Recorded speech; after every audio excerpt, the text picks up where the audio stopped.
नमस्कार, मैं हूं अंकुर और आप देख रहे हैं सत्यहिंदी.com। आइए एक नजर डाल लेते हैं अब तक की सुर्खियों पर।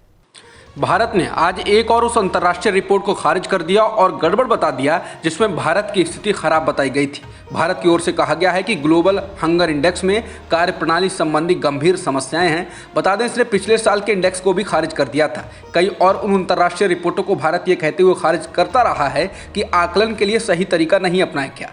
भारत ने कहा है कि सूचकांक की गणना के लिए इस्तेमाल किए गए 4 संकेतकों में से 3 बच्चों के स्वास्थ्य से संबंधित हैं और पूरी आबादी का प्रतिनिधित्व नहीं कर सकते। महिला एवं बाल विकास मंत्रालय ने इस पर लंबा चौड़ा बयान जारी किया है। इसने कहा कि अल्प पोषित आबादी के अनुपात का चौथा और सबसे महत्वपूर्ण संकेतक अनुमान 3000 के बहुत छोटे नमूने के आकार पर किए गए एक जनमत सर्वेक्षण पर आधारित है। रिपोर्ट न केवल जमीनी वास्तविकता से अलग है, बल्कि ये विशेष रूप से कोविड महामारी के दौरान आबादी के लिए खाद्य सुरक्षा सुनिश्चित करने के लिए सरकार द्वारा किए गए प्रयासों को जानबूझकर अनदेखा भी करती है। वैश्विक भुखमरी सूचकांक यानी हंगर इंडेक्स में भारत की रैंकिंग और गिर गई है। भारत इसमें 6 पायदान नीचे गिर गया है। इसके साथ ही भारत पाकिस्तान, नेपाल, बांग्लादेश और श्रीलंका से भी पिछड़ गया है। 121 देशों की इंडेक्स में भारत 107वें नंबर पर है। ये इंडेक्स जारी करने वाले संगठन के मुताबिक श्रीलंका 64, नेपाल 81, बांग्लादेश 84 और पाकिस्तान 99 नंबर पर है। दक्षिण एशिया में केवल अफगानिस्तान ही भारत से पीछे है। अफगानिस्तान इस इंडेक्स में 109वें नंबर पर है। ग्लोबल हंगर इंडेक्स की वेबसाइट ने शनिवार को कहा कि चीन, तुर्की और कुवैत सहित कई 17 देशों ने GHI स्कोर 5 से कम के साथ शीर्ष रैंक साझा किया है। हंगर इंडेक्स की रिपोर्ट का हवाला देते हुए पूर्व वित्त मंत्री और कांग्रेस के वरिष्ठ नेता पी चिदम्बरम ने कहा कि नरेंद्र मोदी की सरकार के 8 साल में 2014 के बाद से हमारा स्कोर खराब हुआ। चिदम्बरम ने ट्वीट कर कहा कि प्रधानमंत्री कब बच्चों में कुपोषण, भुखमरी जैसे असली मुद्दों पर बात करेंगे। चिदम्बरम ने पूछा कि भारत में 22.4 करोड़ लोग कुपोषित माने जाते हैं। उन्होंने कहा कि ग्लोबल हंगर इंडेक्स में भारत का स्थान सबसे नीचे वाले देशों में से है, 121 देशों में 107वां। इसी के साथ इंडेक्स को लेकर लालू प्रसाद यादव की राष्ट्रीय जनता पार्टी ने मोदी सरकार पर निशाना साधा। आरजेडी ने ट्वीट कर कहा कि इससे अधिक अच्छे दिन की आपने कल्पना की थी क्या। आरजेडी ने ट्वीट करते हुए लिखा कि सूडान, रवांडा, उत्तर कोरिया, नेपाल, बांग्लादेश, श्रीलंका, पाकिस्तान ये वो देश हैं जिन्होंने वैश्विक भुखमरी सूचकांक 2022 में भी अमृतकाल का आनंद उठा रहे नए भारत को एक बार फिर से पछाड़कर बेहतर रैंकिंग पाई है। इससे अधिक अच्छे दिन की आपने कल्पना की थी क्या। कृषि मंत्री नरेंद्र सिंह तोमर ने शनिवार को कहा कि बेमौसम बरसात ने फसलों को नुकसान पहुंचाया है और सरकार नुकसान का आकलन करने के लिए राज्यों से इनपुट का इंतजार कर रही है। उन्होंने कहा कि बेशक बेमौसम बारिश के कारण फसलों को नुकसान हुआ, सर्वेक्षण चल रहा है और हम नुकसान की सीमा का आकलन करने के लिए राज्यों की रिपोर्ट का इंतजार कर रहे हैं। उन्होंने कहा कि राज्य सरकारों के पास राज्य आपदा राहत कोष है जिसका उपयोग वे किसानों को मुआवजा प्रदान करने के लिए कर सकते हैं। उन्होंने कहा कि नुकसान की सीमा का आकलन करने की उचित प्रक्रिया के बाद राष्ट्रीय आपदा राहत कोष से और राशि जारी की जाएगी। बेमौसम बरसात के कारण जहां किसानों की फसल नष्ट हो चुकी है, तो दूसरी ओर चारे की महंगाई दर अभी भी रिकॉर्ड ऊंचाई पर बनी हुई है। इससे पशु पालने वाले किसानों की मुश्किलें बढ़ी हुई हैं। जारी किए गए थोक महंगाई दर के आंकड़ों के मुताबिक सितंबर में चारे की महंगाई दर 25.23% पर रही, जो कि इसी महीने में पिछले साल दर्ज की गई महंगाई दर से अधिक है। पिछले साल सितंबर में चारा महंगाई दर 20.57% रही थी, जबकि इस साल अगस्त में ये 25.54% रही, जो पिछले 9 साल में सबसे ज़्यादा है। हालांकि अगस्त की तुलना में सितंबर में चारा महंगाई में मामूली गिरावट देखी गई, लेकिन ये अभी भी ओवरऑल थोक मूल्य सूचकांक मुद्रास्फीति के दोगुने से भी अधिक है। सितंबर के महीने में थोक महंगाई दर 10.7% रही है। बता दें, चारा महंगाई दिसंबर 2021 से बढ़ रही है। चारा महंगाई में हाल के महीनों में तेजी से बढ़ोतरी देखी गई है और पिछले 5 महीनों यानी मई से सितंबर के दौरान 20% से ये अधिक रही है। बता दें, महंगा चारा होने से पशुपालक किसानों को दूध से खर्चा निकालना मुश्किल हो जाता है। उनकी रोज़मर्रा की ज़िंदगी में परेशानी शुरू हो जाती है, क्योंकि पशु पालने में उनको अधिक खर्च करना पड़ता है। वहीं पशुओं को पालने की लागत बढ़ने से दूध उत्पादन की लागत भी बढ़ती है, जिसकी वजह से कंपनियां दूध की कीमतों में बढ़ोतरी करती हैं।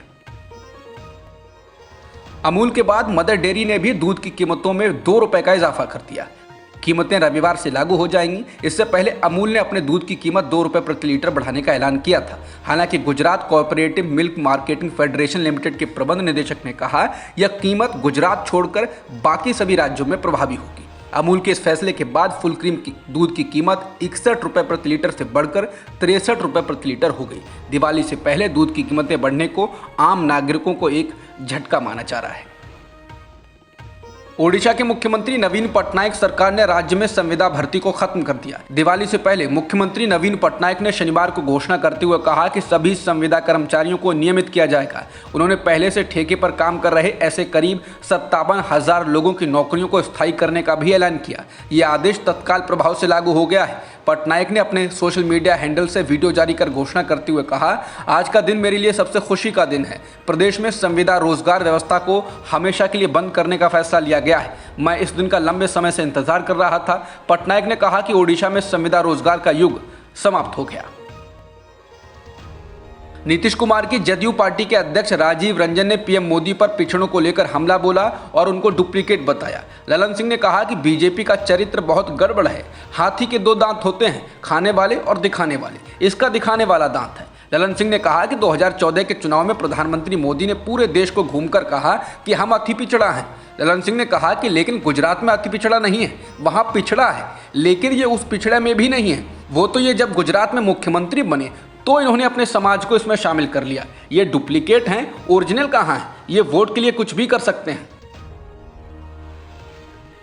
जदयू अध्यक्ष के पीएम मोदी को डुप्लीकेट वाले बयान को बीजेपी नेता रविशंकर प्रसाद ने शर्मनाक बताया। उन्होंने कहा वो नीतीश कुमार जी से पूछेंगे कि उनकी राष्ट्रीय अध्यक्ष की यही शालीनता है। रविशंकर प्रसाद ने कहा कि आज तक आज़ाद भारत के इतिहास में किसी ने पीएम के बारे में ऐसी बात नहीं की। ये देश के गरीबों और पिछड़ों का अपमान है। उन्होंने कहा कि आज मुझे ललन बाबू से एक ही सवाल पूछना है कि हमारे पीएम पर उनकी इतनी आपत्ति है तो 2019 लोकसभा चुनाव किसके बलबूते पर जीते थे? नीतीश बाबू के बलबूते पर जीते थे या नरेंद्र मोदी जी के नाम पर जीते थे? वहीं ललन सिंह ने बीजेपी के हमलों के बाद माफ़ी मांगने से इनकार कर दिया और कहा कि माफ़ी किस लिए, मैंने कौन सा गलत शब्द इस्तेमाल किया। समाचार एजेंसी एएनआई के मुताबिक उन्होंने कहा कि किस डिक्शनरी में बहरूपी, ढोंगी और असंसदीय भाषा है। मैंने कोई असंसदीय शब्द का इस्तेमाल नहीं किया। आप वैसे इंसान को क्या कहेंगे जो तरह तरह के रूप लेकर गलत तथ्य पेश कर लोगों को गुमराह करता हो। कांग्रेस अध्यक्ष पद के लिए चुनाव में उम्मीदवार शशि थरूर ने असम के गुवाहाटी में कहा कि मल्लिकार्जुन खड़गे सर मेरे नेता भी हैं, हम दुश्मन नहीं हैं। थरूर ने इसके साथ ही कहा कि मैं कांग्रेस में बदलाव का उम्मीदवार हूं। उन्होंने कहा कि जिन लोगों ने मेरा समर्थन किया वो बागी नहीं है, वो गांधी के खिलाफ नहीं। ये एक गलत धारणा है। गांधी हमेशा कांग्रेस के साथ हैं और हम भी। थरूर ने कहा कि हम इस भावना के साथ चुनाव लड़ रहे हैं कि जो भी ये चुनाव जीतेगा वो कांग्रेस की ही जीत होगी। भारतीय जनता पार्टी अब रविवार को लखनऊ में पसमानदा मुसलमानों का कार्यक्रम आयोजित करने जा रही है। इसमें समुदाय के बुद्धिजीवी शामिल होंगे। बीजेपी का कहना है यह देश में किसी राजनीतिक दल द्वारा पसमानदा मुसलमानों के लिए इस तरह का पहला कार्यक्रम है। पसमानदा मुसलमानों को लेकर यह बैठक प्रधानमंत्री नरेंद्र मोदी के द्वारा बीजेपी से सभी समुदायों के वंचित और दलित वर्गों तक पहुंचने का आग्रह करने के 3 महीने बाद हो रही है। इसको बीजेपी के पसमानदा मुसलमानों तक पहुंच बनाने के रूप में देखा जा रहा है। उत्तर प्रदेश के उप मुख्यमंत्री ब्रजेश पाठक बैठक में मुख्य अतिथि होंगे। कार्यक्रम का नाम पसमानदा बुद्धिजीवी सम्मेलन रखा गया है। इसमें यूपी सरकार में राज्य मंत्री दानिश आजाद अंसारी भी शामिल होंगे, जो कि भाजपा राज्य सरकार में एकमात्र मुस्लिम मंत्री और पसमानदा हैं। बीजेपी सांसद वरुण गांधी ने पीईटी परीक्षा को लेकर छात्रों के लिए जरूरी इंतजाम न किए जाने को लेकर खुद की बीजेपी सरकार को निशाने पर लिया। वरुण ने ट्विटर पर परीक्षा देने जा रहे छात्रों की भारी भीड़ का फोटो ट्वीट कर कहा कि यूपी बाढ़ की चपेट में है और 37 लाख से अधिक छात्र पीईटी की परीक्षा देने निकले हैं। प्रश्न पत्र हल करने से बड़ी चुनौती सेंटर तक पहुंचना है। छात्रों की निरंतर मांग के बाद भी न परीक्षा टाली गई, न यातायात के पुख्ता इंतजाम किए गए। वरुण गांधी ने हाल ही में बाढ़ प्रभावित क्षेत्रों का हवाई सर्वेक्षण करने वाले मुख्यमंत्री योगी आदित्यनाथ पर तंज कसते हुए कहा कि शायद हवाई निरीक्षण से जमीनी मुद्दे नहीं दिखते।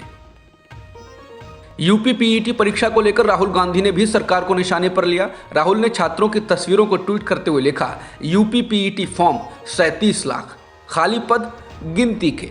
इन युवाओं को सालाना 2 करोड़ रोजगार का झांसा दिया गया था, लेकिन इस तस्वीर में देश के शिक्षित बेरोजगार युवाओं की बेबसी दिख रही है। ये साफ है कि प्रधानमंत्री आंखें मूंद कर बैठे हैं और नौजवान ठोकरें खाने पर मजबूर हैं। कांग्रेस की भारत जोड़ो यात्रा ने शनिवार को 1000 किलोमीटर पूरे कर लिए हैं। इस मौके पर पार्टी के पूर्व अध्यक्ष राहुल गांधी ने कर्नाटक के बल्लारी में एक रैली को संबोधित किया। रैली में राजस्थान के मुख्यमंत्री अशोक गहलोत, छत्तीसगढ़ के मुख्यमंत्री भूपेश बघेल, वरिष्ठ नेता दिग्विजय सिंह, कुमारी शैलजा, रणदीप सिंह सुरजेवाला सहित कई बड़े नेता शामिल हुए। इन दिनों ये यात्रा कर्नाटक के चित्रदुर्ग, मांड्या आदि जिलों से होकर आगे बढ़ रही है। डेरा सच्चा सौदा के प्रमुख राम रहीम सिंह को एक बार फिर पैरोल मिल गई। गुरमीत राम रहीम सिंह के परिवार ने उन्हें पैरोल दिए जाने की मांग की थी, जिसके बाद उन्हें 40 दिन की पैरोल मिली है। गुरमीत राम रहीम सिंह को पैरोल मिलने को लेकर सवाल इसलिए उठ रहे हैं क्योंकि हरियाणा में आदमपुर सीट पर उपचुनाव होने वाला है और साथ ही राज्य में पंचायत के चुनाव भी होने हैं। हालांकि डेरे के प्रवक्ता जितेंद्र खुराना ने गुरमीत राम रहीम सिंह को पैरोल मिलने पर इसके पीछे किसी तरह की राजनीतिक वजह होने से इनकार किया। इससे पहले गुरमीत राम रहीम सिंह को इस साल जून में 1 महीने की पैरोल दी गई थी। इस साल फरवरी में भी गुरमीत राम रहीम सिंह 21 दिन के लिए जेल से बाहर आया था और तब भी उसके जेल से बाहर आने पर सवाल उठाए गए थे क्योंकि उस दौरान पंजाब और उत्तर प्रदेश में विधानसभा चुनाव के लिए मतदान होने वाला था। हरियाणा के साथ ही पंजाब में भी गुरमीत राम रहीम सिंह के अनुयायी हैं। गुरमीत राम रहीम सिंह को पैरोल दिए जाने के फैसले पर शिरोमणि गुरुद्वारा प्रबंधक कमेटी यानी एसजीपीसी ने ऐतराज जताया। एसजीपीसी के अध्यक्ष हरजिंदर सिंह धामी ने शुक्रवार को कहा कि हरियाणा की सरकार सिखों के साथ दोहरे मापदंड अपना रही है। एक ओर वो जघन्य अपराधों में सजा काट रहे गुरमीत राम रहीम सिंह के लिए विशेष कृपा दिखा रही है, तो दूसरी ओर 3 दशक से जेलों में बंद सिखों को सजा पूरी होने के बाद भी रिहा नहीं किया जा रहा है।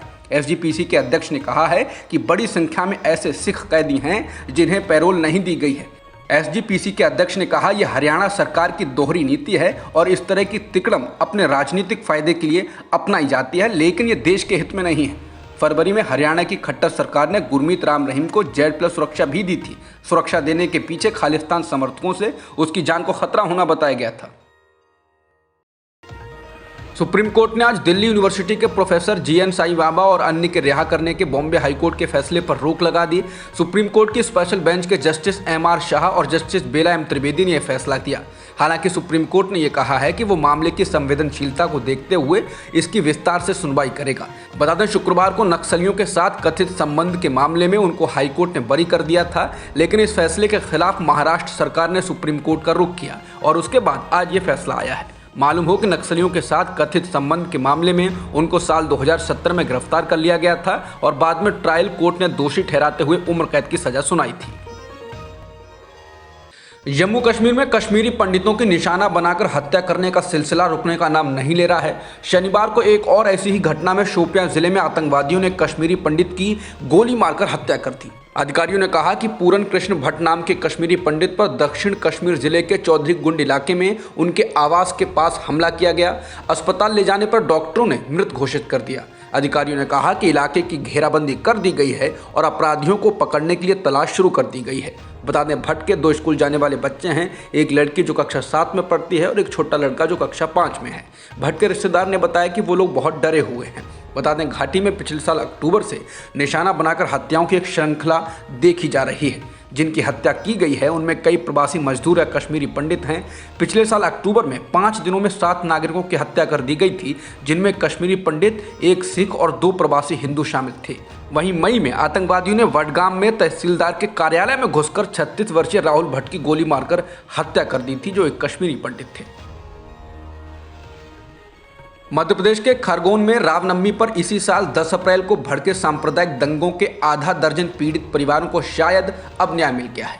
क्लेम ट्रिब्यूनल ने घर जलाने और लूटपाट करने वाले 50 दंगाइयों से 6 पीड़ित परिवारों को 7,37,000 रुपयों की क्षतिपूर्ति करने का फैसला सुनाया है। राहत पाने वाले परिवारों में 4 हिंदू और 2 मुस्लिम समुदाय के हैं। क्लेम भरने में विलंब करने पर ब्याज देने का निर्णय भी दिया गया है। गौरतलब है कि रामनवमी के जुलूस के दौरान भड़के दंगों के बाद शिवराज सरकार ने क्लेम ट्रिब्यूनल का गठन किया था। क्लेम ट्रिब्यूनल ने शुक्रवार को दिए फैसले में कहा कि आरोपी पक्ष को 15 दिनों में क्लेम की राशि जमा करनी होगी। इस अवधि में राशि जमा नहीं किए जाने पर 6% वार्षिक दर से ब्याज भी देना होगा। बता दें, खरगोन दंगों में कुल 122 दुकानों और मकानों को क्षति पहुंची थी।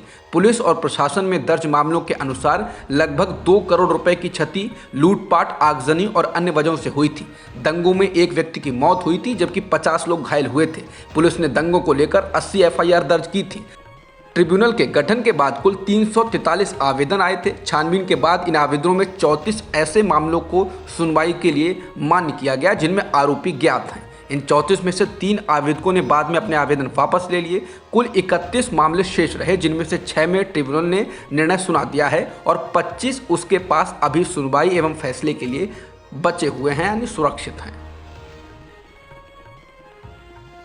बीसीसीआई के अध्यक्ष पद का कार्यकाल न बढ़ाए जाने के बाद अब सौरभ गांगुली ने सीएबी बंगाल क्रिकेट संघ के चुनावों में एक बार फिर लड़ने का ऐलान किया है। समाचार एजेंसी पीटीआई के अनुसार गांगुली ने ऐसा करने की घोषणा की। समाचार एजेंसी पीटीआई के अनुसार उन्होंने कोलकाता में कहा कि हाँ, मैं सीएबी का चुनाव लड़ूंगा। मेरी योजना 22 अक्टूबर को नामांकन दाखिल करने की है। मैं 5 साल से सीएबी में हूँ और लोढ़ा समिति के नियमों के तहत मैं 4 साल और यहाँ रह सकता हूँ। बता दें, सौरभ गांगुली बीसीसीआई अध्यक्ष बनने से पहले 2015 से 2019 के बीच 4 सालों तक सीएबी अध्यक्ष रह चुके हैं। अमेरिकी राष्ट्रपति जो बाइडेन ने पाकिस्तान को दुनिया के सबसे खतरनाक देशों में से एक के रूप में बताया जिसके पास परमाणु हथियार है। डेमोक्रेटिक पार्टी के चुनाव अभियान समिति के स्वागत समारोह में बाइडेन ने कहा कि मुझे लगता है कि शायद दुनिया के सबसे खतरनाक देशों में से एक है पाकिस्तान, जो बिना किसी सामंजस्य के परमाणु हथियार संपन्न राष्ट्र है। पाकिस्तान पर टिप्पणी उस समय की गई जब बाइडेन चीन और रूस के संबंध में अमेरिकी विदेश नीति के बारे में बात कर रहे थे। रूसी राष्ट्रपति व्लादिमीर पुतिन ने शुक्रवार को कहा कि रूसी सेना के साथ नाटो सैनिकों के किसी भी सीधे संपर्क या टकराव से वैश्विक तबाही होगी। कजाकिस्तान की राजधानी में संवाददाता सम्मेलन को संबोधित करते हुए पुतिन ने कहा कि किसी भी मामले में रूसी सेना के साथ नाटो सैनिकों का सीधा टकराव एक बहुत ही खतरनाक कदम है जो वैश्विक तबाही का कारण बन सकता है। पुतिन ने कहा कि मुझे उम्मीद है जो लोग हैं उनसे कहा जाए कि ऐसा कदम ना उठाया जाए। इससे पहले पुतिन ने पिछले महीने यूक्रेन के 4 क्षेत्रों पर कब्जा करने के बाद रूसी क्षेत्र की रक्षा के लिए परमाणु हथियारों का इस्तेमाल करने की भी चेतावनी दी थी। ब्रिटेन में हाल ही में कंजर्वेटिव पार्टी ने अपनी नई प्रधानमंत्री लिज ट्रस का चुनाव किया था। पार्टी में इसके लिए महीनों तक प्रक्रिया चली, लेकिन अब रिपोर्ट है कि पार्टी में नई प्रधानमंत्री को लेकर असंतोष है और एक बार फिर से पार्टी के नेता प्रधानमंत्री को बदलना चाहते हैं या कहें कि उनको हटाने की साजिश में लगे हैं। लिज ट्रस के समर्थक इसको साजिश भी कह सकते हैं।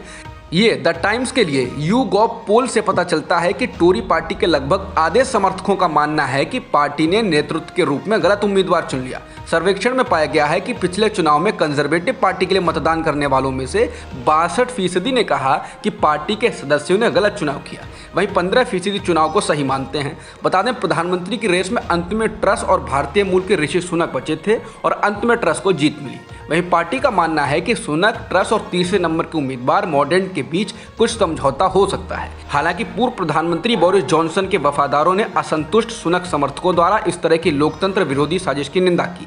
बता दें, जब से ट्रस प्रधानमंत्री बनी है, देश में राजनीतिक और आर्थिक बाजार में उथल पुथल मची हुई है। इस कारण उनको अपने वित्त मंत्री को 6 हफ्तों के भीतर हटाना पड़ा और भारी टैक्स वाले फैसले को भी रोकना पड़ा। अब तक की खबरों में इतना ही। बाकी खबरों के लिए बने रहिए सत्यहिंदी.com के साथ।